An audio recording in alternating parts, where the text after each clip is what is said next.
What's up guys? Andito na naman yung Kabugnoy, nagbabalik! Hello guys, for today's video nga pala ngayon po ay araw ng Sunday, maaga po nagising si Kabugnoy. Kaya pagising po ni Kabugnoy, yung hawak po ni Kabugnoy diyan ay waliso at saka daspat, nagwaliso ng kaunting harapan, may kanga. Kasama naman guys, pagka hindi mo wawalisin, may kalat, kakahiya din naman, masama na nga ang bahay, tapos kalat pa, di napakarumi naman tingnan. At nang matapos naman ako magwalis diyan, pumunta muna ako dito sa gripot. Sabi ko, ako muna maghihilamos at magmumumog na kaunti at medyo may panis na laway pat may muta. Abay, nakakahiya ako pagka may dumating na bisita.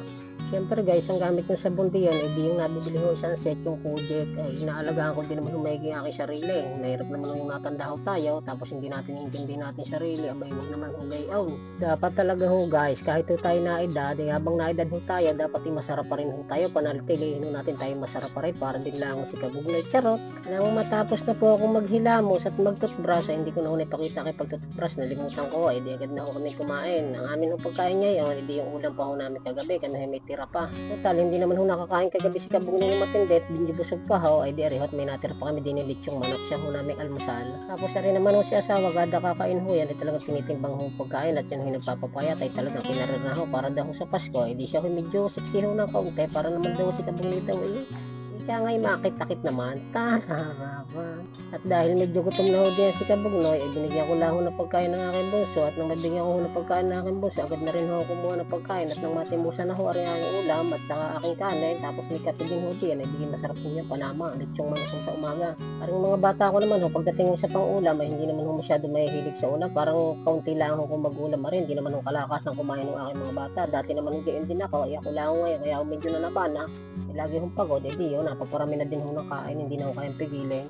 Dati hong abs ni Kabugnoy ay pagkakadami, ngayon ho, miski isa, wala man lang ho natira, ang natira na lang ho, ibilbil, kakahiya na nga ho maghubat, ang minsan, talagang pwede na nga rin nga ho magpasuso, charararan.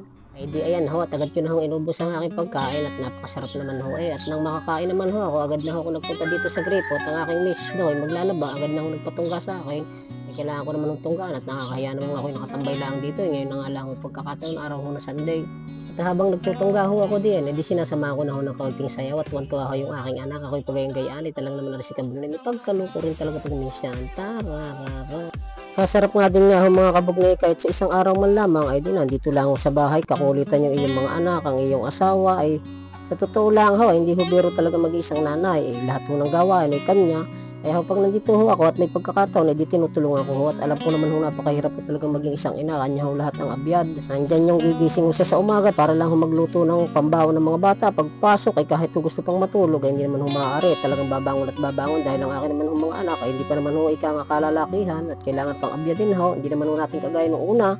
Pag hindi ho tayo babangon, aba, di baka humatay madali pagkagayon, iba na ho ang panahon niyan ang mga bata ho natin talaga ika nga sarap buhay, hindi kagaya ho mga batang 90s ay talaga kawawa ho kami nung una. Sa punto ho ayan ay nililinis ko yung aking tricycle para naman ho pumugi-pugi ng kaunti, lagi na lang ho madungis gawa ho ng daan dito sa amin. At nang malinis ko naman po, si Mrs. po yung nagyakag at bibili daw po kami ng pambaon ng bata at bukas po may pasok na naman. At pagdating ko nga pala dito guys, dito sa simbahan ng Lutukan ay medyo traffic ko, gawa ng marami ho nasamba ngayon, gawa ng araw po ngayon ng Sunday. Ay di dahan-dahan lang ho ako diyan at nananalangin ho na kaunti at kahit naman ho ako hindi nagsimba ay alam mo naman ho ni God na ako talaga sumasampalataya ho sa kanya. Guys nga pala, napakaganda po na simbahan dito sa Lutukan, ay quality ho, may school din po dito. Ari po ang simbahan ng Immaculada Concepcion, ay napakarami din nga ho nagsisimba din pag araw po na Sunday. At pag nagutom naman ho kayo dyan, ay may mabibili naman ho kayo sa labas ng mga meriendahin, ay di okay na okay ho pagkagaya, pagka medyo nauuhaw ay meron din ho. At nang malapit na ho kami sa Riles, tumigil ho kami din at si Mrs. daw ay dito daw bibili ng bigas at napakamura daw ho ng bigas, ay masarap din ho. At nang makabili naman ho kami ng bigas, agad ho kami dimiretso dito sa my high school. Ang sabi ho ni Mrs. siya daw bibili dito ho ng karning manok at dito ho kami bibili at masarap daw ho dito at mura pa. Fresh na fresh daw po dito ang manok. Ay kami ho nauuhaw na at si Mrs. pinabili ko ho ng pineapple juice at napakasarap din nga ho. Ay nagulat nga pala kami dyan guys, gawa na yung Dali store pala dito ay opening na po ngayon. Hindi lang ho kami pumasok ni Mrs. Sabi ni Mrs. sa isang araw na daw pagka medyo konti ng tao. Medyo mura-mura daw po doon ang presyo, sabi ni Mrs. Kaya sa isang araw na lang po kami mamimili doon. Tapos guys, total wala pa kami pang ulam ngayong tanghalian. Sabi ni Mrs. bibili daw siya ng isang pirasong bangus at amin daw pong sisigang para naman daw kami may pang ulam ngayong tanghalian. At pagkatapos naman ho namin bumili ho ng pang ulam, yung bangus, agad na ho kami pumunta ho din sa Villa Diego naman at bibili daw ho ng frozen para naman daw may pansamalot yung aking mga batuta. Guys, hanggang dito na lang po. Paalam!